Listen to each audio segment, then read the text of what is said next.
कैसे होने चाहिए? तो एक बार दोबारा आप सबको मेरा नमस्कार।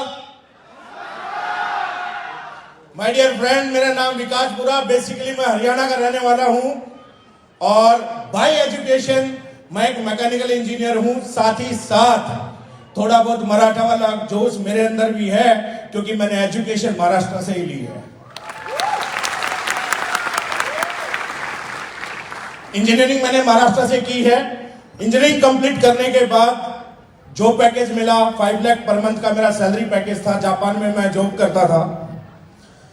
अपनी जॉब के अंदर में, अपने इंजीनियरिंग के कैरियर के अंदर में भी मैंने काफी उपलब्धियां पाई। इंडिया को मैंने रिप्रेजेंट किया है वर्ल्ड लेवल पे, 2nd रैंक होल्डर था। खुद के नाम पे पेटेंट है, रिसर्च कर चुका हूं और रोबोटिक्स इवेंट में भी काफी सारे मैंने उपलब्धियां पाई हैं। वो सब अचीवमेंट्स लेने के बाद मैं अपने फील्ड में काफी टॉप ऑफ लेवल पे रह चुका हूं और 5 लाख का पैकेज मैंने लिया था। मुझे जापान से जॉब पैकेज मिला, लेकिन उसे छोड़कर मैं लगातार पिछले 7 साल से लगातार सिर्फ और सिर्फ एचलीपीएस के साथ में खड़ा हूं। सिर्फ एचलीपीएस करता हूं, ओनली डायरेक्ट सेलिंग बिजनेस करता हूं। क्यों करता हूं मेरे दोस्त, और क्यों मैंने ये डिसीजन लिया, मैं सारी बातें करूंगा, क्योंकि मेरे जैसे कई भाई यहाँ ऐसे बैठे होंगे और कई ऐसे लोग होंगे जो थोड़ी सी एजुकेशन लेने के बाद जॉब में जाते हैं तो कॉलर ऊपर रहता है, और कोई हमारे जैसा, कोई मेरे जैसा, कोई नेटवर्कर, जब कोई इंसान डायरेक्ट सेलर कुछ के पास जाता है तो कई बार सुनता भी नहीं है। होता नहीं होता? होता नहीं होता? क्योंकि आज से 8 साल पहले, एचलीपीएस के आने से पहले, मैं भी उन्हीं लोगों में था कि जब ऐसे लोग आते थे घर में समझाने के लिए आते थे। मैं और मेरा परिवार, मेरे फादर एक आर्मी पर्सन है, एक जॉइंट फैमिली मेरी रही है, एवरेज फैमिली से बिलोंग करता हूं। और जब कोई इस बिजनेस के बारे में समझाने आता था, लाखों करोड़ों की बात करने आता था, तो मेरा परिवार इतना नेगेटिव था कि सामने वाले की सुनता नहीं था। मैं खुद इस इंडस्ट्री को लेके, इससे पहले मैंने अपने दोस्तों को, कई कुछ लोगों को मैंने देखा, तो मैंने इस इंडस्ट्री को लेके पहले इतना नेगेटिव इंसान था कि मैं इस इंडस्ट्री को कभी जीवन में सुनना और समझना ही नहीं चाहता था, और मैंने रियल मायने में कभी सुनी ही नहीं। जो भी इंसान आया उसका बैग घर में रखवा दिया, दोस्त ने शुरू की उसकी क्विट करवा दी, क्योंकि मैंने कभी इसे समझना ही नहीं चाहा। और ऐसे कई भाई यहाँ बैठे होंगे या मार्केट में मिलते होंगे जो पहले नेगेटिव बात करते हैं। मेरे दोस्त, एक ही सवाल, क्योंकि मैं भी उसी कैटेगरी में था, एक बार उससे एक सवाल कर लेना। मैं दावा करता हूं 99.9% लोग जो नेगेटिव बात करते हैं, वो पता कौन होते हैं? उन्होंने इस नेटवर्किंग का एन भी नहीं पता। है ना? मैंने भी नेटवर्किंग थोड़ी ना समझी थी, डायरेक्ट सेलिंग नहीं समझी थी, पर दूसरों को, कुछ लोगों को देखकर एक धारणा बना ली, अरे यार ये कम पढ़े लिखे लोगों का काम है, ये पढ़े लिखे लोगों का काम नहीं है, इस बिजनेस में कुछ नहीं होता। लोग आते हैं, बातें करते हैं, दिखाते हैं, आता कुछ नहीं है। पहले मैं भी यही सोच के साथ था। मेरे दोस्त, मेरे जैसे ही लोग आपको मिलेंगे जो उन्होंने समझा नहीं है, कभी की नहीं है, पर ज्ञान सबसे ज्यादा देते मिलेंगे। हाँ या ना? हाँ या ना? पर माय डियर फ्रेंड, मैंने एचलीपीएस में मैं क्यों आया? मैं इस इंडस्ट्री से इतना नेगेटिव होने के बावजूद, मेरी ग्रैंड मदर 90 साल की उनकी एज थी, यूट्यूब पे वीडियो मिल जाएगा, सर्च कर लेना। उनको डॉक्टर ने, मेरे फैमिली डॉक्टर ने बोल दिया कि आप ले जाइए घर में, इनको कोई ठीक नहीं कर सकता। अगर बिल बनाने का शौक है तो किसी भी हॉस्पिटल में ले जाओ, पर फैमिली डॉक्टर होने के नाते एक ही सलाह है, सेवा का टाइम है, घर ले जाओ और सेवा करो। लास्ट शायद 2 दिन ज्यादा से ज्यादा इनके पास है। माय डियर फ्रेंड, मैं उस वक्त भोपाल में था, एक फ्रेंड की शादी में आया हुआ था, और जब मेरे पास ये खबर आई, मैं दिल्ली पहुंचा। मेरे एक फ्रेंड ने मुझे कुछ प्रोडक्ट दिए, और प्रोडक्ट देते वक्त मुझे एक बात कही। शायद मैं प्रोडक्ट नहीं लेता, लेकिन एक बात उन्होंने कही कि हमारे देश में एक रिवाज है कि जब दाह संस्कार हम किसी अपने का करते हैं तो लास्ट में घी उसके मुंह में डालते हैं। यस या नो? यस या नो? तो उन्होंने कहा कि विकास, जब लास्ट में वो सब चीजें तो करनी है, लेकिन एक बार जीते जी एक बार मुंह में कुछ और डाल के देख ले, क्या पता वो पल जो भी 2 दिन के बाद डॉक्टर बोल रहा है, क्या पता वो ना आए। मैंने भी सोचा चल यार, ट्राई करने में क्या जाता है। आया ना? वो प्रोडक्ट मैं जब घर लेके गया, मैंने मेरी ग्रैंड मदर को यूज करवाए। माय डियर फ्रेंड, वो ग्रैंड मदर जिनको डॉक्टर ने 2 दिन का टाइम दिया था, हमारे परिवार के साथ अगले 2.5 साल मेरे परिवार के साथ रहे। उससे पहले ऐसी कंपनियों में एक ही चीज सोचता था कि यार ऐसे आइटम बेचते हैं जो कहीं नहीं बिकते, थर्ड क्लास लोग ऐसा काम करते हैं। लेकिन उस दिन मैं ऊपर से नीचे तक हिल गया, मेरी अंतरात्मा हिल गई कि यार कि ऐसे प्रोडक्ट मार्केट में है जहां मेडिकल साइंस फेल हो गई, मेडिकल साइंस जवाब दे गई, वहां आयुर्वेद ने काम करके दिखाया। उस दिन मैंने फोन लगाया था इस कंपनी के एमडी और आज मेरे महागुरु, मेरे गुरु हैं मिस्टर संजीव कुमार जी को। मैंने कहा कि सर, मैं एक बार इस काम को समझना चाहता हूं, एक बार इस काम को समझना चाहता हूं। आपके प्रोडक्ट की क्वालिटी मैं देख चुका हूं, मेरी ग्रैंड मदर को रिजल्ट आया है। जब मैंने अपना रिजल्ट उनके सामने शेयर किया और उसके बाद जब उन्होंने मुझे इस इंडस्ट्री को समझाया मेरे दोस्त, तो जीवन में सबसे बड़ा पछतावा मुझे उस दिन हुआ। सबसे बड़ा पछतावा इसलिए हुआ कि इस इंडस्ट्री को मैं 2010 से जानता था, लेकिन इसकी ताकत नहीं समझाता था, क्योंकि सिर्फ दोस्तों को करते हुए देखा था, पड़ोसी को करते देखा था, कुछ अचीवमेंट आई नहीं थी, तो नेगेटिव विचार अंदर में था। लेकिन जिस दिन गहराईता से समझा, उस दिन एहसास हुआ कि इससे बेहतर काम और इससे बेहतर दुनिया में कोई भी अच्छा काम, इससे बेहतर चीज एक आम इंसान के लिए कोई नहीं हो सकता। और मैं ऐसे बात नहीं कर रहा हूं, जो मैंने फील किया वो बात शेयर करूंगा। क्यों मैंने ये बात कही कि इससे बेहतर काम एक इंसान के लिए और कोई नहीं हो सकता। कारण, या बहुत लोग पढ़े लिखे बैठे होंगे, उन्हें लगता है क्या हमें 4 साल की ग्रेजुएशन करके नौकरी मिलती है? क्या हमें 2 साल और पोस्ट ग्रेजुएशन करके हमें नौकरी मिलती है?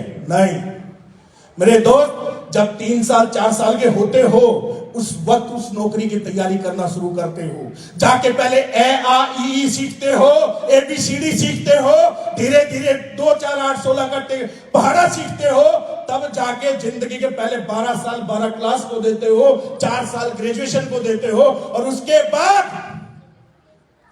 एक फाइल बनाते हो और उसमें एक रिज्यूमे, 1-2 पेपर का प्रिंट आउट लिखते हो और जगह जगह जाते हो, ऑफिसों में भेजते हो और सामने वाला देखता है रिज्यूमे। जिंदगी के 16 साल देने के बाद, 16 साल तक हर महीना पैसा खर्च करने के बाद, जिंदगी के 16 साल दिन रात पढ़ाई करने के बाद, एग्जाम में मेरिट नंबर लाने के बाद, और वो आपका रिज्यूमे देख के बोलता है 10,000 दूंगा। कितना देगा? 10,000 दूंगा, 10 घंटा नौकरी करनी है। मेरे दोस्त, वो डिग्री पाने के लिए, वो नंबर लाने के लिए कितनी रात खराब की, वो आप जानते हैं या वो जानता है? कौन जानता है? आप जानते हो या सामने वाला जानता है? जहां आपने रिज्यूमे दिया था, कौन जानता है? आप जानते हो उसके लिए मेहनत कितनी करी, ये आप जानते हो, पढ़ाई कितनी करी वो आप जानते हो, खर्चा कितना किया आप जानते हो, दिन रात एक करने के बाद, और सामने वाला आपकी बोली लगाता है। मेरे दोस्त, यहां मैं पढ़ा लिखा बोलते हैं हम अपने आप को, अरे आई एम एजुकेटेड, क्योंकि मेरी बोली मैं लगाता हूं। किसी में दम नहीं है माइकल लाल में जो मेरी बोली लगा सके। क्यों? क्योंकि टैलेंट मेरा, एजुकेशन मेरी, मेहनत मेरी, पैसा मेरे बाप ने खर्च किया, तो वो कौन है जो मुझे 10,000 20,000 देगा? अरे मेरी कीमत क्या है वो मैं जानता हूं। हाँ या ना? हाँ या ना? जब कीमत मैं जानता हूं मेरे दोस्त, एक बात समझिएगा, अगर आपको 10,000 ऑफर करता है, मुझे सामने वाले ने 5 लाख ऑफर किए ना, एक बात दिमाग में आई, 5 लाख दे रहा है, ऐसा तो है नहीं कि मेरी मेहनत से 2 लाख कमाएगा और मुझे 5 लाख देगा। संभव है क्या? तो मेरी मेहनत से कितना कमाएगा? मेरी मेहनत से महीने के 15 लाख कमाएगा, तब जाके 5 लाख देगा। आया ना? तो मेरी कीमत क्या है? तो 5 लाख की जॉब करने में समझदारी थी या अपनी कीमत 15 लाख रुपए बनाने में समझदारी थी? कौन से में समझदारी थी? किस में समझदारी थी? अरे जिंदगी के 16 साल देने के बाद अगर मैं 5 लाख रुपए महीना सामने वाले ने ऑफर किया, एसलीपीएस में जिंदगी के 8 साल देने के बाद महीने का 12 लाख रुपए कमाता हूं। अब मैं सवाल आपसे पूछता हूं, रिज्यूमे लेके धक्के खाना सही है या अपनी कीमत खुद डिसाइड करना सही है? तो जो लोग बोलते हैं ना इस इंडस्ट्री में कम पढ़े लिखे लोग आते हैं, मैं जीता जाता एग्जाम्पल हूं भाई।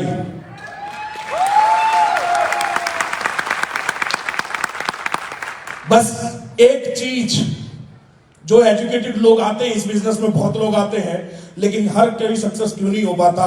एक लास्ट बात बोलूंगा, क्योंकि मुझे भी वो चीज समझ आने में थोड़ा टाइम लगा था, शायद मेरी बात, मेरे एक्सपीरियंस आप जान पाओ कि सबसे बड़ी विडंबना कि मैं अपने फील्ड का हीरो था, लेकिन जब इस बिजनेस में आया, इस प्रोफेशन में आया, तो हो सकता है मेरे ऊपर मेरा सीनियर, मेरा गुरु, मेरा अपलाइन, हो सकता है मेरे से कम डिग्री वाला हो सकता है मेरे से कम पढ़ा लिखा हो, मेरी उम्र ज्यादा हो, लेकिन मेरा अपलाइन मेरे से कम एज का हो। हाँ या ना?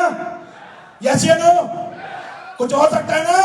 मैं जेंट्स हूं, मेरा अपलाइन कोई फीमेल हो सकती है, कुछ भी हो सकता है। तो आदमी के मन में क्या आता है, जब मैं भी आया 5 लाख की जॉब छोड़ के, तो क्या लगता है? जब कोई सिखाता है, ये क्या सिखाएगा, मैं तो इंजीनियर हूं, वो क्या बताएगा, एक बाल सफेद कर लिए जीवन में, वो 20 साल का लौंडा मुझे क्या बताएगा। आया ना? कारण क्योंकि हम अपने फील्ड के मास्टर थे मेरे दोस्त।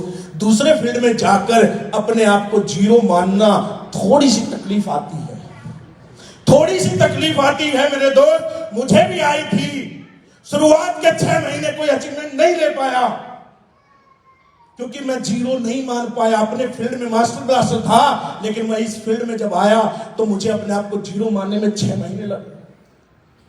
अगर मेरे भाई जैसा कोई बैठा पढ़ा लिखा, अगर आज शुरुआत किया उसने इस सिस्टम में, इस प्लेटफॉर्म में, एक ही चीज कहूंगा भाई, अपने आप को जीरो मान लेना, क्योंकि जो आपको लाया है वो आपसे पहले इस सिस्टम में जानकार है, वो इस फील्ड का मास्टर है। आप किसी भी फील्ड के मास्टर होंगे, मैं इंजीनियरिंग का मास्टर था, पर इस फील्ड का जीरो था।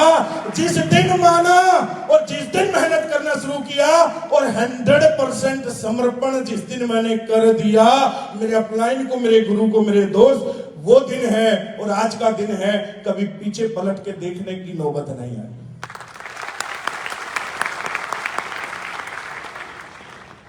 माय डियर फ्रेंड, अचीवमेंट्स की इतनी बात करूंगा। जब बिजनेस में आया था तो मेरे पास 2 व्हीलर बाइक नहीं थी।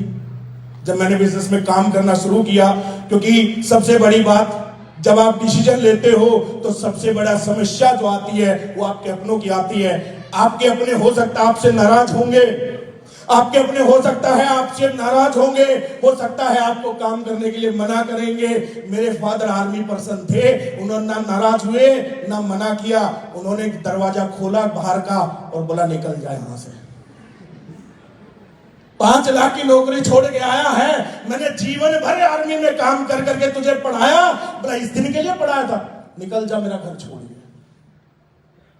वक्त आता है मेरे दोस्त, लेकिन कोई बात नहीं, मैं मेहनत करने लगा, क्योंकि मेरे एक माइंड में एक बात जरूर सेट थी, और ये बात मेरे फादर ने ही सेट की थी मेरे जीवन में। मैं उन्होंने घर से निकाला, आज मैं उनको दुआ देता हूं कि धन्यवाद कि आपने मुझे उस दिन घर से निकाल दिया, क्योंकि हो सकता था शायद वरना मैं फेल हो जाता अगर आप मेरा अपोज नहीं करते। क्योंकि उन्होंने ही एक बात सिखाई थी जब मैं इंजीनियरिंग करने गया।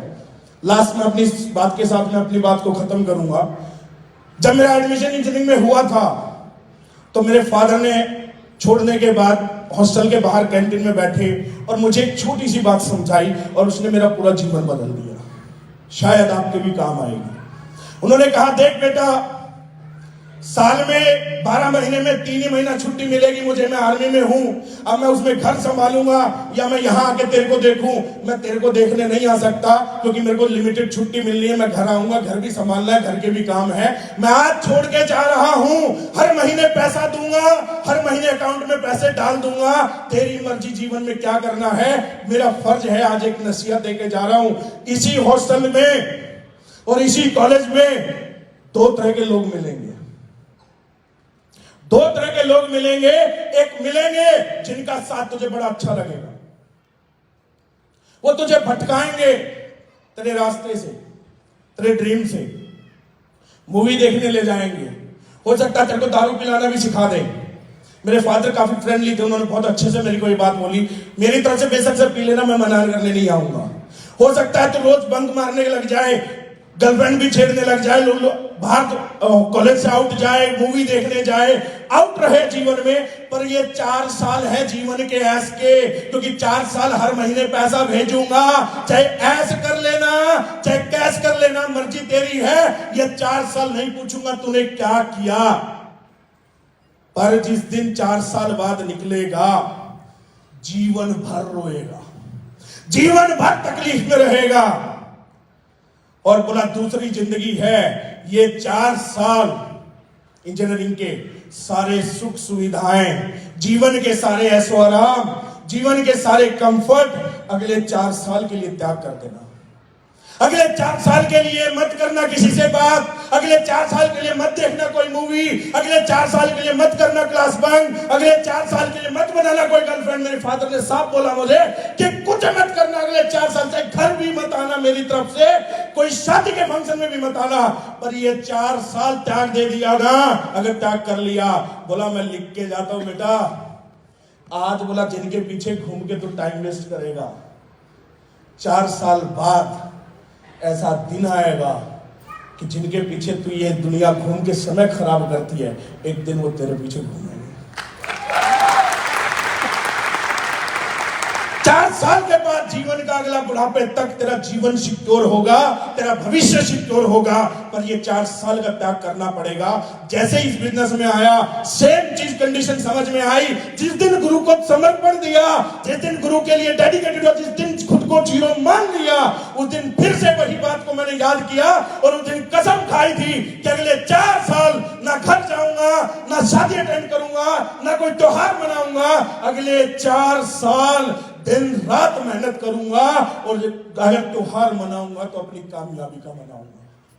अगले 4 साल खुशी मनाऊंगा तो अपनी सक्सेस की मनाऊंगा, अगले 4 साल खुशी मनाऊंगा तो अपनी अचीवमेंट की मनाऊंगा।